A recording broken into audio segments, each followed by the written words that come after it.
Hey, what up, Grind Time Nation? Welcome back to today's afternoon episode of Grind Time TV. I am Coach Alex Maroko, pronounced nothing like Egypt, pronounced just like Morocco, the country, but spelled nothing like it. I really screwed up there. We get that right tomorrow. Anyways, we got 2 days until the NCAA tournament begins, and right now you're probably filling out your bracket. So in today's episode, I'm going to be giving you 3 very unique, very helpful tips in picking out your teams. And like I said earlier today, not in the 1 versus 16 seed games, because those games aren't really that hard to pick. It's the Sweet 16, the Elite 8, the Final 4, the championship games. How do you pick the winners of those games? So I'm going to help you out with that today. Just a side note before I get into those, I want you to remember though, as you're watching these games during the tournament, watch it as a student of the game, not just another fanboy. All right, so 3 tips to picking teams later in your bracket. So tip number 1, look for teams that have veteran point guards, preferably point guards who have started at least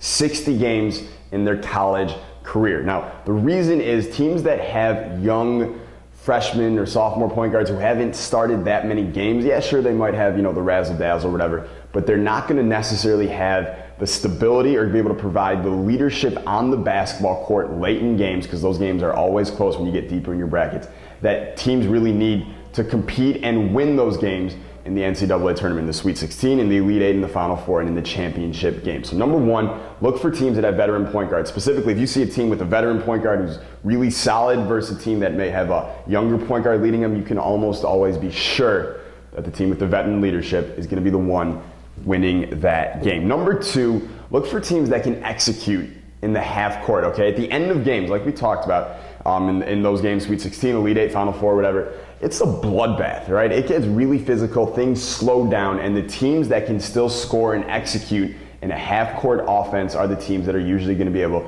to win the games. Now, I don't know the numbers on it, but if you were to look at the amount of points teams score in the last 10 minutes of those games, like in the Sweet 16, Elite 8, it's probably pretty low because it gets really physical, there's a lot of fouls, and there's really no fast break opportunity. So the teams that can execute their offense in a half court and still get buckets, those are going to be the teams that are most likely going to come out victorious. And tip number 3, look for teams that have proven this season that they are able to get stops on the basketball court. All right, and now this is why I got my man Joe Dumars here hanging out with us on Grind Time TV today. When he played for the Bad Boys in the late 80s, early 90s, when they won those 2 NBA back-to-back championships with the city of Detroit, Joe Dumars was I believe in 1989, the defensive player of the year, or the finals MVP, maybe both in that year. But this was a man who knew how to get stops on the court, and it was really contagious to the rest of his team with Bill Laimbeer and Rick Mahorn and Dennis Rodman and all those guys.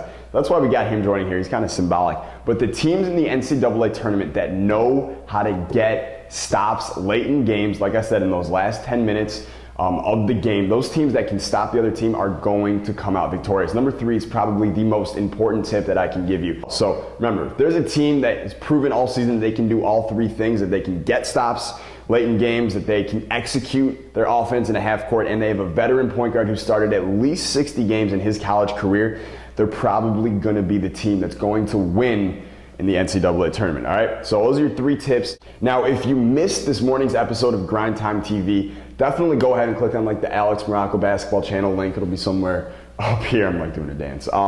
Click on that and check out this morning's episode. It featured a player of mine who's been Grind Time for a very long time. His name is Jabir Mohammed. He's a college prospect from Canada, and he achieved something really great inside the Explosion Academy. So I want you to hear about that. So go ahead and watch that video. Tomorrow in Grind Time TV, I've got another player transformation from the Explosion Academy that I'm going to be sharing with you, this time from a 17-year-old pro prospect from Europe. You are not going to want to miss that one. It is pretty damn cool. So I will see you then. Peace. Stay Grind Time.